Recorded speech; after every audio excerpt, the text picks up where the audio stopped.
আসসালামু আলাইকুম ওয়া রাহমাতুল্লাহি ওয়া বারাকাতুহু। লাকাল হামদু ইয়া আল্লাহ ওয়াস সালাতু ওয়াস সালামু আলাইকা ইয়া রাসূলুল্লাহ সাল্লাল্লাহু তাআলা আলাইহি ওয়াসাল্লাম। একদিন রাসূল করিম সাল্লাল্লাহু আলাইহি ওয়াসাল্লামের জামানায় একজন মানুষের ইন্তেকাল হয়েছিল।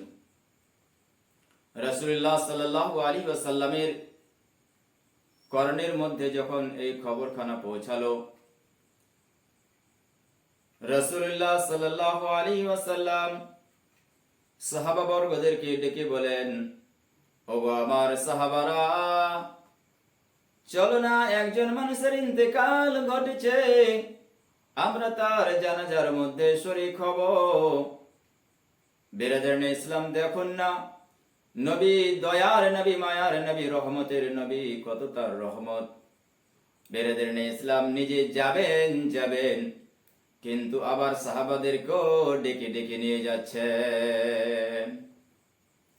রাসূল বলছেন, ও আমার সাহাবারা, চলো না যাই, মানুষটার ইন্তেকাল হয়েছে, আমরা তার জানাজা পড়ব।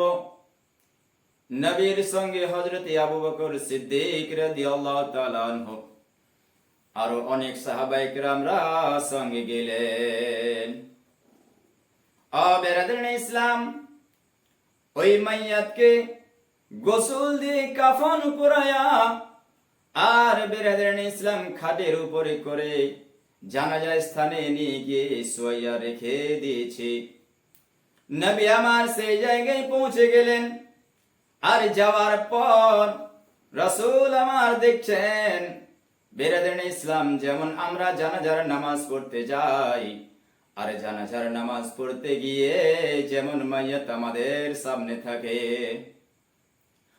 বিরাদরানে ইসলাম, তাজ্জুবের কথা হচ্ছে, রাসূল দেখছেন নিজের চর্মচক্ষু দিয়ে, রাসূলুল্লাহ সাল্লাল্লাহু আলাইহি ওয়াসাল্লাম দেখছেন ওই মাইয়াতের ওই যে কাফনখানা পরানো হয়েছে, ওই কাফনখানা গলার দিক থেকে যেন নড়াচড়া করতেছে। বিরাদরানে ইসলাম, আমাদের সামনে যদি এমন তাজ্জুব কোনো ঘটনা হয় যে মাইয়াতকে আমরা শুয়ায় রেখেছি, মাইয়াত নড়তে শুরু করে দিয়েছে, আমরা বলবো যে সে জীবিত আছে, দেখো না একটু। কিন্তু অনেক মানুষ সাহস পাবে না, কিছু মানুষ সাহস পাবে। বিরাদরানে ইসলাম, এহেন অবস্থায় রাসূলুল্লাহ সাল্লাল্লাহু তাআলা আলাইহি ওয়াসাল্লামের একজন সাহাবী গিয়ে ওই মাইয়াতের মাথার দিক থেকে যখন একটু কাপড়খানা হাঁটাতে চাচ্ছেন, হঠাৎ করে দেখছেন রাসূল আযম সাল্লাল্লাহু আলাইহি ওয়াসাল্লামের নজরে পড়ছে, তার সারা শরীরটাকে একটা বিষাক্ত সাপ ঘুরে ঘুরে লিপটিয়ে তার শরীরের মাংসগুলা ছিঁড়ে খাচ্ছে। বলুন না নাউযুবিল্লাহ, এমন ভয়ানক আযাব এখনো জানাজা হয় নাই। বিরাদরানে ইসলাম, শুধু গোসল দিয়ে রাখানো হয়েছে, আর তার পূর্বেই তার কাছে একটা সাপ তাকে কষ্ট দেওয়ার জন্য চলে এসেছে। বিরাদরানে ইসলাম, তার ওই মাংসগুলা ছিঁড়ে খাচ্ছে। এহেন অবস্থায় ওই সাপখানা কাফনের ভিতর থেকে একটু ফুটা করে মাথা বের করে সেই সাপটা পড়তে শুরু করে দিল। নবীর চেহারা দেখে, আশহাদু আল্লা ইলাহা ইল্লাল্লাহু ওয়া আশহাদু আন্না মুহাম্মাদান আবদুহু ওয়া রাসূলুহু, এতখানি বলার পর বিরাদরানে ইসলাম, রাসূল আযম সাল্লাল্লাহু আলাইহি ওয়াসাল্লামকে দেখে ওই সাপটা ঈমানের পরিচয় দিলেন যে ইনি হচ্ছেন আখির নবী, দুই জাহানের বাদশা, মামিনার লাল রাসূল আরবী সাল্লাল্লাহু আলাইহি ওয়াসাল্লাম। মানুষ তাজ্জুবে পড়ে গেল। ওই সাপ যেহেতু নবী পাককে চিনতে পেরেছে যে জানাজার মধ্যে স্বয়ং আল্লাহর হাবিব, আল্লাহর তাবিব, আল্লাহর নবী রাসূল আরবী সাল্লাল্লাহু আলাইহি ওয়াসাল্লাম জানাজার মধ্যে হাজির, তারপরেও মাইয়াতের কাছে মাইয়াতের শরীরখানা লিপটে বিরাদরানে ইসলাম ওই তার মাংসগুলা যেন ছিঁড়ে খাচ্ছে। বেরাদারানে ইসলাম, রাসূল করিম সাল্লাল্লাহু তাআলা আলাইহি ওয়াসাল্লামের চোখের মধ্যে জল। এন অবস্থায় রাসূল করিম সাল্লাল্লাহু তাআলা আলাইহি ওয়াসাল্লামের সাহাবী হযরত আবু বকর সিদ্দিক রাদিয়াল্লাহু তাআলা আনহু একটা লাঠি খোঁজাখুঁজি করছেন যে সাপটাকে ওখান থেকে মেরে ওখান থেকে তাড়িয়ে দেব। ও বেরাদারানে ইসলাম, যখন হযরত আবু বকর সিদ্দিক একখানা লাঠি খোঁজাখুঁজি করছেন, একখানা লাঠি খুঁজছেন সাপটাকে মারবে, ওই সাপটা তখন দেখছেন যে আমি কি এখন কি করব, আমি তো আল্লাহর হুকুমে এসেছি।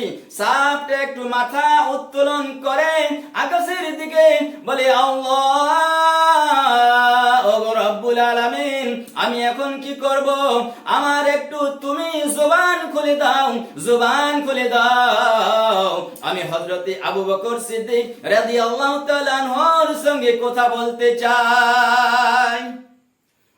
বেরাদারানে ইসলাম, আল্লাহ রাব্বুল আলামিন বেরাদারানে ইসলাম তখন কি করলেন, সাপের জবান খুলে দিলেন।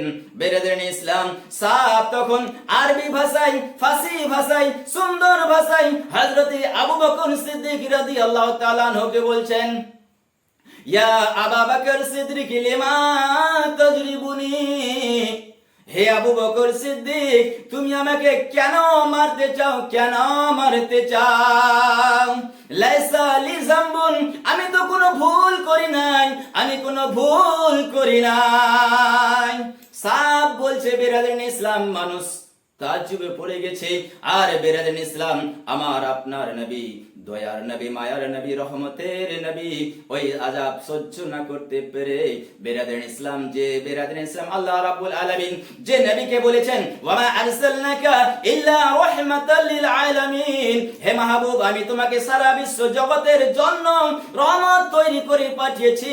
ওই নবী স্থির থাকতে পারছেন না, নবীর চক্ষু থেকে দরদর করে জল প্রবাহিত হচ্ছে, অশ্রু বয়ে যাচ্ছে, দাড়ি মুবারক ভিজে যাচ্ছে। এহেন অবস্থায় ওই জানাজা স্থানে একটা কান্নার রোল পড়ে গেল। সমস্ত সাহাবীরা ঢুকরে ঢুকরে কান্না করে। আর সাহাব বেরাদারানে ইসলাম হযরত আবু বকর সিদ্দিককে বলে, বেরাদারানে ইসলাম আবু বকর সিদ্দিক বলে, ওগো সাহাব, তুমি বলো, তুমি আমাকেও চিনতে পারছো, রাসূল আযমকেও চিনতে পারছো, সকলকে চিনতে পারছো, তুমি কেন এসেছো বলো। ওই সাহাব তখন বলছে, হে আবু বকর সিদ্দিক, আমি একা আসি নাই, আমার পেটে খিদা নাই যে আমি খিদা মেটানোর জন্য এই মাইয়াতের মাংসগুলা ছিঁড়ে ছিঁড়ে খাচ্ছি, মাংস হাড় ছিঁড়ে ছিঁড়ে খাচ্ছি। আবু বকর, এই কারণে আমি আসি নাই, আল্লাহ রাব্বুল আলামিন আমাকে পাঠিয়েছেন। তখন হযরত আবু বকর সিদ্দিক বেরাদারানে ইসলাম বলেন, ওগো সাহাব, তাহলে তুমি বলো না, তুমি বলো কি কারণে আল্লাহ রাব্বুল আলামিন তোমাকে পাঠিয়েছে। আর এই মানুষটার কাছে যে তুমি এসেছো, কি কারণে এসেছো? সেই সাহাবটা বলে, ওগো আবু বকর সিদ্দিক রাদিয়াল্লাহু তাআলা আনহু, আমি একদিনের জন্য নয়, দুদিনের জন্য নয়, আল্লাহ রাব্বুল আলামিন আমাকে বলে পাঠিয়েছেন, এই মানুষটার মাংস আমি একদিন না, দুদিন না, এক বছর না, 2 বছর না, কিয়ামত অবধি তার মাংসগুলা ছিঁড়ে ফাড়ে খেতেই থাকবো।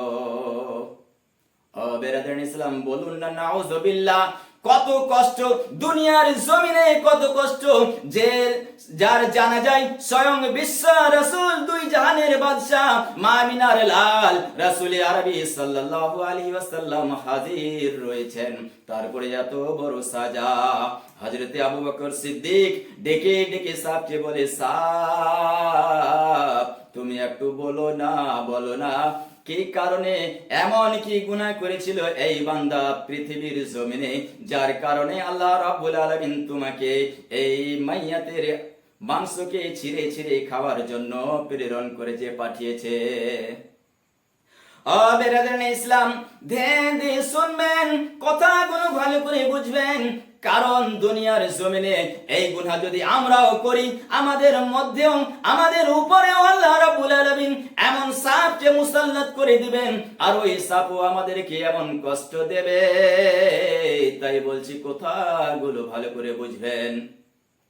সাহাব বলতে শুরু করলো, ইয়া আবু বকর সিদ্দিক রাদিয়াল্লাহু তাআলা আনহু, এই মানুষটা পৃথিবীর জমিনে চলাতে ফেরাতে বড় তিনটা ভুল করেছে, যার কারণে পৃথিবীর জমিনে তার সাজা শুরু হয়ে গেছে আর কিয়ামত অবধি তার সাজা জারি থাকবে।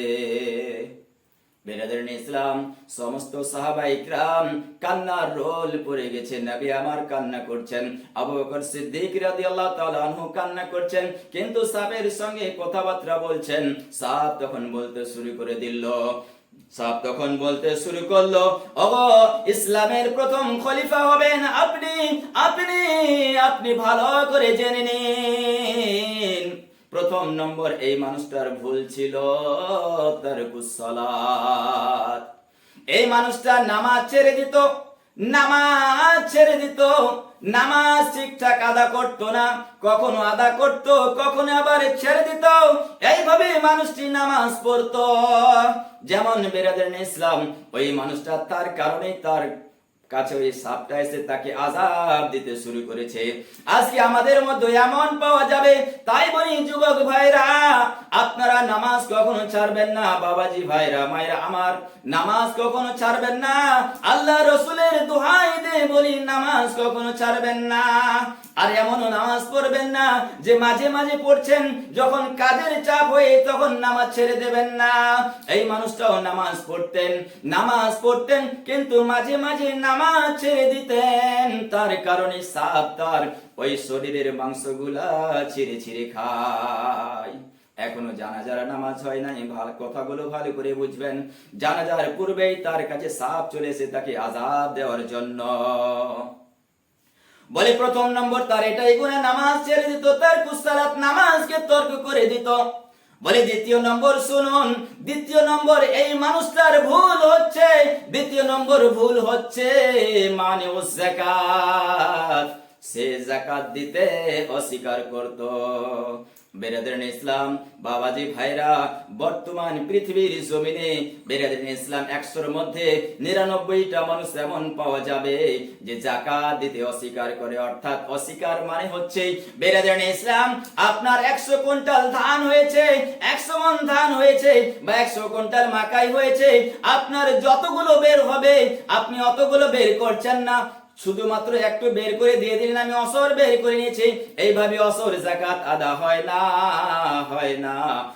বেরাদারানে ইসলাম, আপনার 5 কুইন্টাল বের হতো অসর, কিন্তু 1 কিলো কম বের করেছেন। 499 কেজি বের করেছেন, 1 কেজি বের করেন নাই। আপনার পরিপূর্ণ দিলেও আপনার ওসর খানা আদা হবে না। 1 কিলো থাকার কারণে আপনার সমস্ত মালগুলা নাপাক হয়ে রইল। ওই মানুষটি বলতো, যাকাতই অস্বীকার করতো, যাকাত দিত না। তাই বলি বেরাদারানে ইসলাম, আপনারা যাকাত সব সময় ঠিকঠাক আদা করবেন। যতই নামাজ পড়ুন, যতই রোজা রাখুন, যতই হজ করুন, আল্লাহ রাব্বুল আলামিনের তরফ থেকে পবিত্র কোরআন পাকের মধ্যে আল্লাহ রাব্বুল আলামিন বারবার করে বান্দাদের বলেছেন, ওয়াকিমুস সালাত ওয়া আতুজ যাকাত, তোমরা নামাজ পড়ো, তার সঙ্গে সঙ্গে তোমরা যাকাত দাও। যেমন নামাজ ফরজ বেরাদারানে ইসলাম, তেমনি যাকাত ফরজ। যাকাত যদি না আদা করেন, তাহলে একটা ফরজকে অমান্য করা হবে, আর একটা ফরজকে অমান্য করার কারণে আপনি যতই ইবাদত করুন, নামাজ পড়ুন, জাহান্নামে যাওয়া লাগবে, জাহান্নাম ছাড়া রেহাই হবে না। ওই সর্পটি বলছে, সাপটি ডেকে ডেকে বলছে, ইয়া আবু বকর সিদ্দিক, হে আবু বকর সিদ্দিক, শোনো না, এই মানুষটা মানেও যাকাত, যাকাত দিতে অস্বীকার করত, তার কারণে আমি তার শরীরের মাংসগুলা, রক্তগুলা, হাড়গুলা ছিঁড়ে ছিঁড়ে ছিঁড়ে ছিঁড়ে খাই। আমার পেটে কিন্তু কোনো ক্ষুধা নাই যে আমি ক্ষুধার্ত তাই খাচ্ছি, এটা আল্লাহ রাব্বুল আলামিনের হুকুম। বেরাদারানে ইসলাম, তৃতীয় নম্বরে সাপটি বললেন, আবু বকর সিদ্দিক রাদিয়াল্লাহু তাআলা আনহু, আপনি শুনে নিন। তৃতীয় নম্বরে এই মানুষটা পৃথিবীর জমিনে চলাতে বলাতে যে ভুল করেছিল, যখন মসজিদের মধ্যে আজান হতো, ওই মসজিদের মধ্যে যখন আজান হতো, আল্লাহ রাব্বুল আলামিন পবিত্র কোরআন পাকের মধ্যে বলেন, ইযা নুদিয়া লিস-সালাতি মিন ইয়াউমিল জুমআ, যখন তোমাদেরকে আহ্বান করা হবে, আজান দেওয়া হবে, তোমরা মসজিদে জুমার দিনে নামাজ পড়ার জন্য ছুটে আসো, 5 ওয়াক্তের আজান দেওয়া হয়। ও বেরাদার ইসলাম, সেই সময় আমাদের মসজিদে হাজিরি দেওয়া একান্ত দরকার। দুনিয়ার সমস্ত কাজ কর্ম ছেড়ে দিয়ে বেরাদার ইসলাম ওই মুয়াজ্জিনের আজানের সাড়া দিয়ে আমাদের মসজিদে যাওয়া একান্ত জরুরি, অপরিহার্য। কিন্তু বেরাদার ইসলাম, আমরা যে মসজিদে যাই না, আর আজান যখন হয়, ও বেরাদার ইসলাম, ওই আজানের ধ্বনি আপনার বাড়ির পাশের যেটা আজান হবে, আপনার কানে যখন সেই ধ্বনিখানা পৌঁছাবে, আপনি যদি পবিত্র কোরআন পাকও পড়েন, সেটাকে বন্ধ করে দিয়ে আপনাকে আজানের উত্তর দিতে হবে, জবাব দিতে হবে। কিন্তু বেরাদার ইসলাম, আজকে বড় আফসোসের বিষয়, আমাদের জওয়ান ভাইরা আজকে মোবাইলে ব্যস্ত। এদিকে মসজিদে আজান হয়, মসজিদে আজান হয়, মোবাইল দেখে মোবাইল বন্ধ করে না। বেরাদার ইসলাম, টিভি চালু আছে, টিভি বন্ধ করে না, সিরিয়াল বন্ধ করে না। ও বেরাদার ইসলাম, মা বোনেরা সিরিয়াল দেখতে শুরু করেছে, আজান হয়ে যায়, সিরিয়াল বন্ধ করে না। কিন্তু আল্লাহ রাব্বুল আলামিনের হাবিব, দুই জাহানের বাদশা, রহমতের নবী, দয়ার নবী, মায়ার নবী বলেছেন, তোমরা যখন আজানের ধ্বনি শুনবে, ওই সময় তোমরা যদি পবিত্র কোরআন পাকের তিলাওয়াত করে সেটাকেও বন্ধ করে আগে জবাব দিবে। আজানের মধ্যে 15টা কলেমা আছে, 15টা শব্দ আছে। আর বেরাদার ইসলাম, আজানের এত সওয়াব, বুঝা গেল পবিত্র কোরআন পাকের তেলাওয়াতের থেকেও বেশি সওয়াব। যদি বেশি সওয়াব না হতো, তাহলে পবিত্র কোরআন পাককে বন্ধ করার নির্দেশ হতো না। আর বেরাদার ইসলাম, হাদিস শরীফের মধ্যে এসেছে, যখন আজান হবে আমরা যদি কথাবার্তা বলি আর যদি বন্ধ না করি, তাহলে বেঈমান হয়ে মরার ভয় আছে। যতই নামাজ পড়ি, বেঈমান হয়েও মরে যেতে পারি। বেরাদার ইসলাম, বেঈমান হয়ে যেতে পারি। আর বেঈমান হয়ে যাওয়ার পরে যদি আমাদের মৃত্যু হয়, কবরের মধ্যে আযাব আর আযাব। তাই তিনি বলছেন, ওই সাপটা ডেকে ডেকে বলছেন, ইয়া আবু বকর সিদ্দিক। এই মানুষটার 3 নম্বর ভুল হচ্ছে, যখন আজান হতো এই মানুষটা সেই সময় কথা বলতো, চুপচাপ থাকতো না, মসজিদে নামাজ পড়তে আসতো না। আর আলেম ওলামারা যে কথা বলতো, তারা যে ওসিয়ত করতো শরীয়তের সম্মত, তারা যে কথা বলতো এইভাবে চলতে হবে, এটা শরীয়তের বিধান, ওই মানুষটা মেনে নিতে পারতো না, তার প্রতি আমল করতো না। তার কারণে আমি সর্ব আল্লাহ রাব্বুল আলামিন আমাকে পাঠিয়েছে তার মাংসগুলা ছিঁড়ে ছিঁড়ে খাওয়ার জন্য। ও বেরাদার ইসলাম, একটু নিজের দিলের মধ্যে হাত রেখে চিন্তা করুন, আমরা যদি নামাজ ছেড়ে দেই, আজকে মসজিদের মধ্যে নামাজি নাই, মসজিদ ফাঁকা পড়ে থাকে। বেরাদার ইসলাম, মানুষ দোকানের মধ্যে গল্প গুজব করে চায়ের দোকানে বসে থাকে, অথচ অযথা বসে থাকে, কিন্তু নামাজের দিকে যায় না, নামাজ পড়ার মধ্যে বরকত নেই। বেরাদার ইসলাম, পৃথিবীর জমিনে যতদিন আছে ততদিন আপনারা চলাফেরা করুন, কিন্তু যখন ইন্তেকাল ঘটবে, বেরাদার ইসলাম, কবরে গেলে বুঝতে পারবেন আল্লাহ রাব্বুল আলামিন তোমাদের সঙ্গে কি ব্যবহার করবে। তাই বলছে বেরাদার ভাইরা আমার, নামাজ কখনো ছাড়বেন না, আর যাকাত ঠিকঠাক আদা করবেন, আর আলেম ওলামারা যা নেক কথা বলবে তার প্রতি আমল করবেন। যদি আমল না করেন, এই জগৎ আমাদের অমঙ্গল হবে, আর কবরে আমাদের অমঙ্গল হবে, অর্থাৎ কবরের মধ্যে আযাব আর আযাব আমরা সহ্য করতে পারবো না। পৃথিবীর জমিনের একটুক আগুন যদি আমাদের শরীরের মধ্যে পড়ে যায়, সহ্য করতে পারি না, অসহ্য হয়ে যায়, কিন্তু কবরের মধ্যে আগুন দিয়ে ভরে দেওয়া হবে। বেরাদার ইসলাম, আর দুনিয়ার আগুনের মতো তার শক্তি হবে না, তার এমন হারারত, তার এমন পাওয়ারফুল আগুন হবে, দুনিয়ার জমিনের মধ্যে ওই জাহান্নামের একটু আগুনের চিঙ্গারি যদি উঠিয়ে আনানো হয়, ও বেরাদার ইসলাম, সমস্ত পৃথিবীটা জ্বলে ছারখার হয়ে যাবে, ওই জাহান্নামের আগুনের এত তাপ। তাই বলি ভাই, এই নামাজ কখনো ছাড়বেন না, নামাজ কখনো ছাড়বেন না, যাকাত ঠিকঠাক আদা করবেন। আর বেরাদার ইসলাম, যাকাত যদি না দেন, নামাজ পড়বেন কোনো কাজে আসবে না, রোজা করবেন কোনো কাজে আসবে না, কারণ আপনি হারাম রুজি ভক্ষণ করছেন। আল্লাহ রাব্বুল আলামিন পবিত্র কোরআন পাকের মধ্যে বান্দাদের ডেকে ডেকে বলেন, কুলু মিম্মা ফিল আরদি হালালান তাইয়্যিবা ওয়া লা তাত্তাবিউ খুতুওয়াতিশ শাইতানি ইন্নাহু লাকুম আদুউম মুবিন। তোমরা খাও জমিনের মধ্যে আমি যাহা কিছু হালাল এবং পবিত্র দিয়েছি তোমরা সেগুলো জিনিসকে ভক্ষণ করো, আর যেগুলো হালাল নয়, যেগুলো তোমাদের জন্য হারাম, সেগুলা তোমরা ভক্ষণ করিও না। বেরাদারিন ইসলাম, যাকাতের মাল আমাদের জন্য হচ্ছে হারাম, সেই জিনিসটাকে যদি ভক্ষণ করেন, এই আয়াতের তাফসীরের নিচে লেখা আছে বেরাদারিন ইসলাম 40 দিন পর্যন্ত আপনার কোনো দোয়া কবুল হবে না। যদি দোয়া কবুল না হয় বেরাদারিন ইসলাম, আর ওই যাকাতের মাল যদি আমরা ভক্ষণ করে নেই, তাহলে বেরাদারিন ইসলাম বলুন না কবরে আমাদের কি অবস্থা হবে, আমাদের নামাজ রোজা কোনো কাজে আসবে না। তাই বলি ভাই, পঙ্খানুপুঙ্খানু ভাবে নামাজ যেমন ফরজ, যাকাত তেমনই ফরজ, আপনারা যাকাত আদা করবেন, যাকাত কখনো আপনারা তর্ক করবেন না। যাই হোক বেরাদারিন ইসলাম, যাহা কিছু বললাম আপনারা সকলে মিলে এই কথার মধ্যে আমল করার তৌফিক দান যেন আল্লাহ রাব্বুল আলামিন সকলকে করে। ওয়া আলাইকুম আসসালাম।